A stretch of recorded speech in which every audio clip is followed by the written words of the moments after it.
Ultimate इस जगत में कुछ भी नहीं है,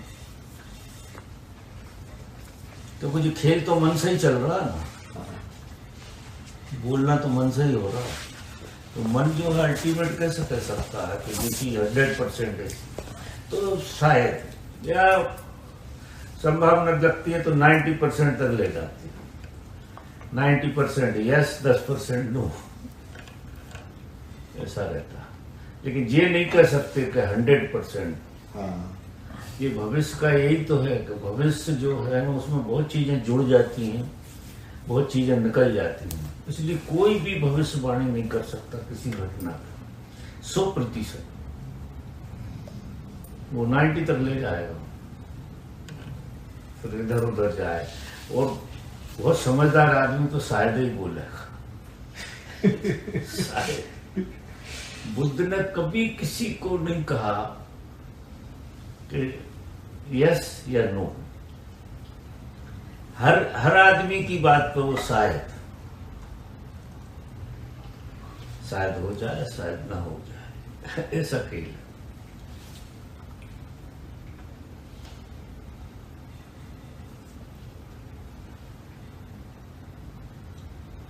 ऐसे लोग जो है ना, बुद्ध जैसे लोग, वो हमारे वाले फार्मूले को ही जीते हैं। जो हमारा फार्मूला है ना, जो हम पे तो हम काफी लागू रखते हैं और दूसरों का देख लेते हैं कि कोई काम होता है तो बहुत अच्छी बात है, और नहीं होता है तो उससे ज्यादा अच्छी बात है। फार्मूला ये होता है।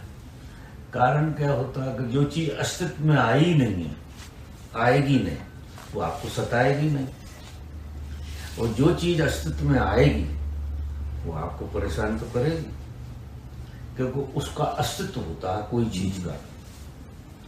जैसे जो टेबल, तुम्हारी ये टेबल है इस कमरे में आ गई तो इसका अस्तित्व है, तो तुम्हारी आंख को तो पकड़ेगी। हाँ, एनर्जी तो खाएगी कुछ ना कुछ। हाँ, एकदम। कि नहीं खाएगी? खाएगी। ये कमरा खाली है और इस कमरे में सामान भरा है, तो आपको वो शांति जो खाली कमरे में है वो भरे कमरे में नहीं आई। क्यों नहीं आएगी? कि हर चीज का अपना अस्तित्व है, वो अपनी तरफ खींचती है। तो जो भी उपलब्धि है वो अपना स्वभाव तो दिखाएगी। तो वो परम सूत्र है, वो तो हम पे लागू होता है, दूसरों पे तो घबरा जाएंगे। दूसरे तो मानने तैयार नहीं होंगे, ये कोई सूत्र हुआ। लेकिन सच यही है, जीवन में कभी भी किसी के साथ अन्याय नहीं होता, न्याय ही होता, शुभ ही होता। और जो नहीं होता उसमें इतना शुभ समाया होता है जितना होने से ज्यादा। होना भी शुभ होता है, लेकिन ना होना महाशुभ होता, क्योंकि आप बंधन मुक्त हुए कि नहीं? कोई भी चीज आपको उपलब्ध हुई, उसके साथ आपकी एनर्जी जुड़ गई, जुड़ी करनी। तो जितनी एनर्जी आपकी बाहर जुड़ेगी उतने कम हो गया। इसलिए लोग पेड़ों के नीचे बैठ जाते हैं चुपचाप। लेकिन जिन्हें साक्षी का बोध हो जाता है, उनकी चीजें एनर्जी खाती नहीं। वो इसलिए नहीं खाती कि उनका ध्यान इन पर कम और अपने पे ज्यादा रहता, तो वे रिचार्ज होते रहते। वो समझ में नहीं आए, खाने वाली बात तो समझ में आए। इसलिए जैसे अब ये घटना भी है, तो अब उसके ना होने में कितना सुख छुपा है, ये तो हमने तो नहीं देखा। अपन तो एक पहलू देखते हैं कि ये काम हो जाए तो इसी को शुभ मानते हैं, लेकिन ये काम ना हो तो कितना शुभ होगा, वो तो अंडरग्राउंड है, वो तो नहीं पता, वो तो पता लगेगा नहीं। अब इस तरह से आप जियोगे तो एक्साइटमेंट कभी होगा नहीं। आप सब काम करोगे लेकिन एक्साइटेड नहीं होगी। तो जो एक्साइटमेंट में जो एनर्जी जबरदस्ती की व्यर्थ होती है, उससे बच जाओगे इस समझ के साथ। काम करो, जैसे कृष्ण कहते हैं कि कर्म करो और फल की इच्छा मत करो। और कर्म बिना फल के होता नहीं, आने ही नहीं सरक सकता आदमी, क्योंकि आदमी कर्म करने का आनंद नहीं ले पा रहा। भूल यहां हो गई, फल का आनंद की सोच रहा है, और कर्म में आनंद ज्यादा है, फल में कम है। कर्म ही फल है। कर्म में गजब का आनंद है, और कर्म में आनंद लेने की कला जिसे आ गई, वो बुद्ध हो गया।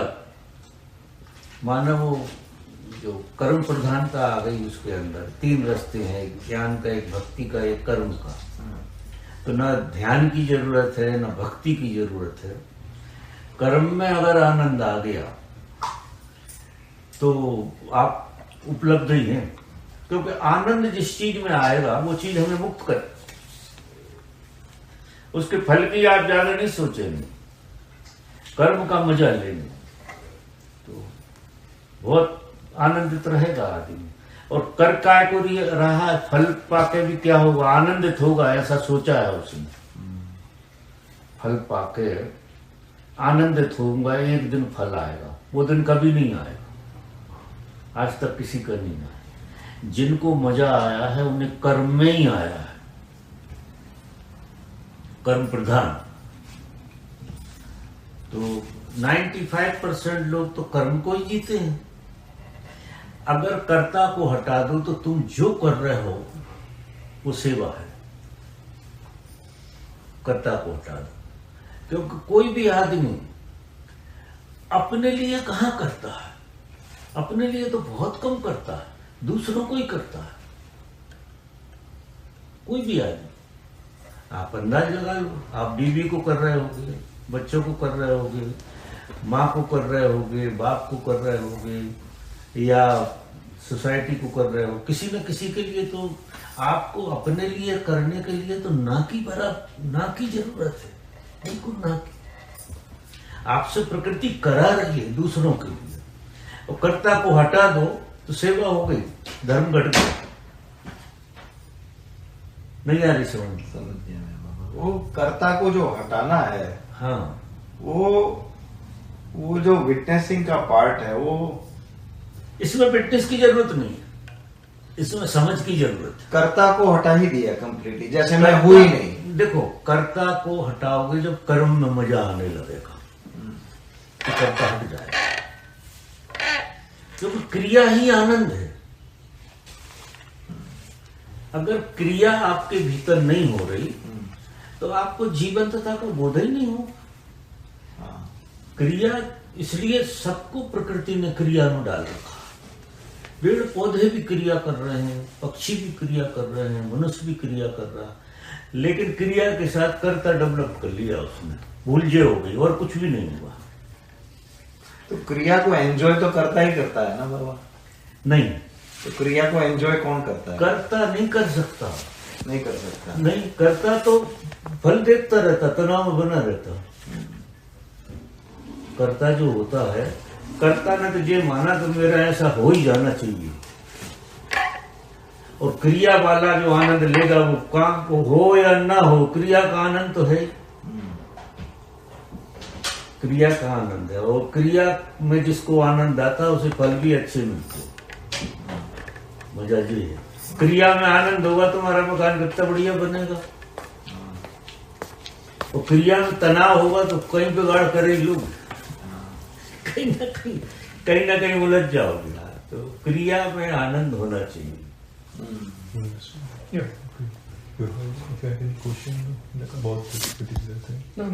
परम सूत्र कहते हैं कि काम होता है उसकी परवाह काहे को करनी, क्योंकि कर्म तुमसे कराया जा रहा क्रिया में आनंदित होने के लिए।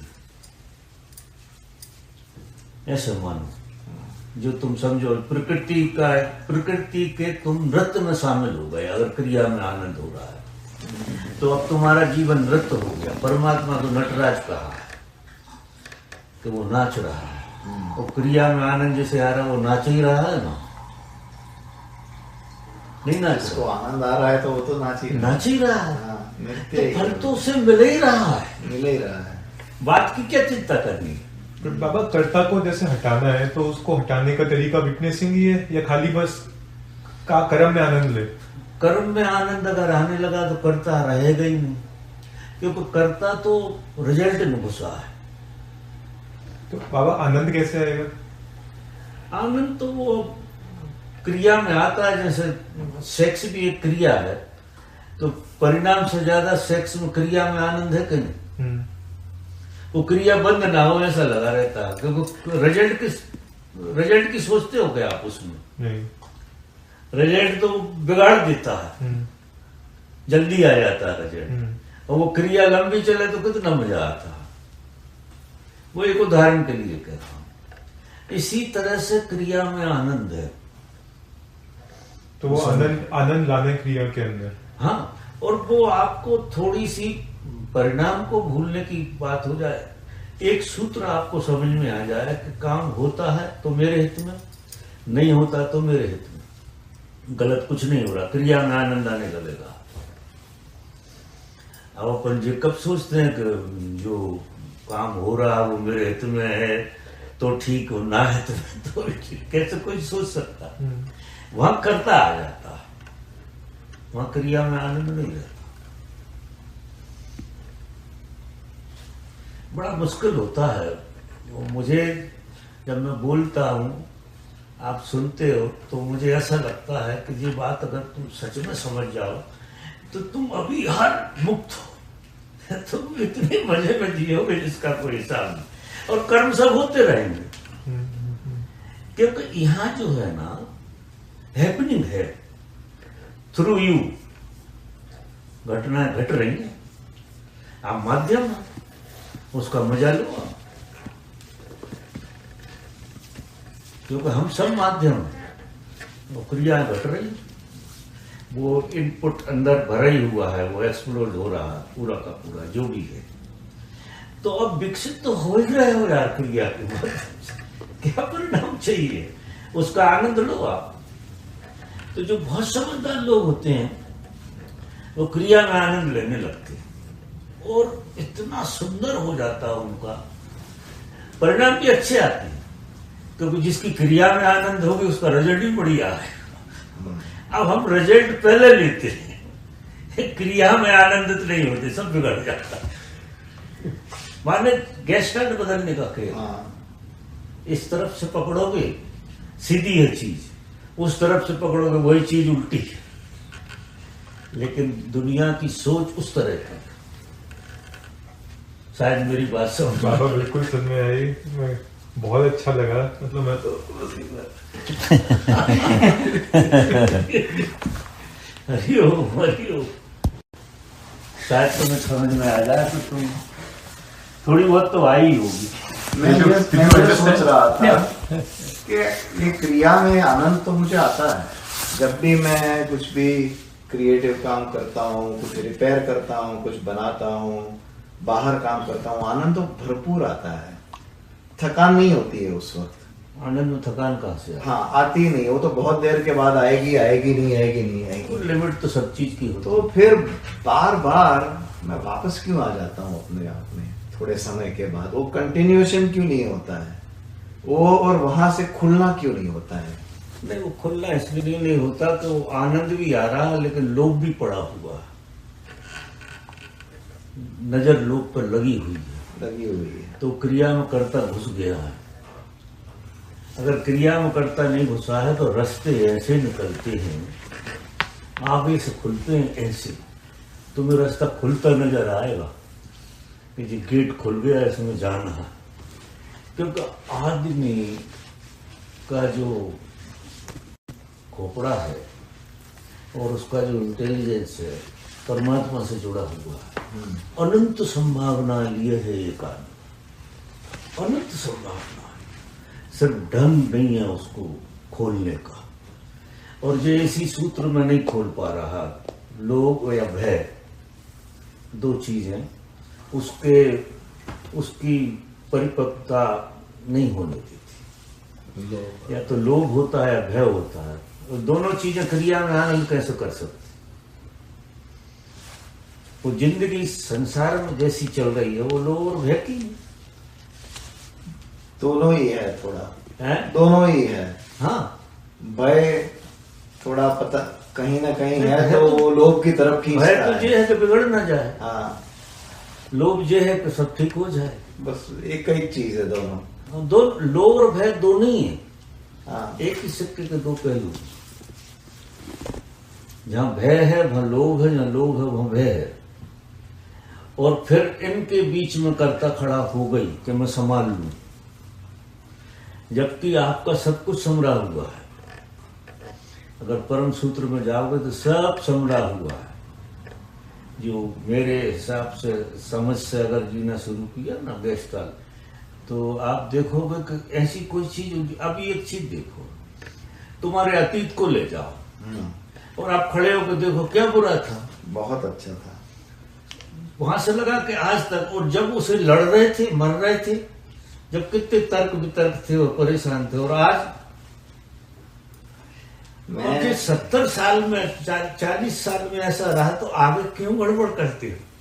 क्रिया करो, हाँ, आनंदित हो और परवाह बिल्कुल मत करो। खेल बदल जाएगा पूरा का पूरा, और आप अपनी संभावनाओं को मौका दे रहे हैं फिर, क्योंकि ये ऊर्जा जब लड़ती रहती है तो हमारी संभावना नहीं खुल पाती। और अनंत संभावना है आपकी, ऐसे समझिए। हर आदमी के भीतर परमात्मा ने खजाना दिया, हर एक के पास खजाना, लेकिन वो तरकीब उस खजाने को समझने की है नहीं, सिर्फ समझ नहीं है। चलो 5 मिनट और। मैं बिल्कुल वैसे आदमी से मैं मौन हो जाता हूँ, बातचीत होती नहीं। आपकी भाषा उनसे मिलती जुलती है, इस वजह से ऐसा है बाबा? नहीं तो मतलब स्पेस ही नहीं है ना, दीवार से बात करोगे, जब तक सामने वाले पे स्पेस नहीं है बातचीत बनेगी कैसे?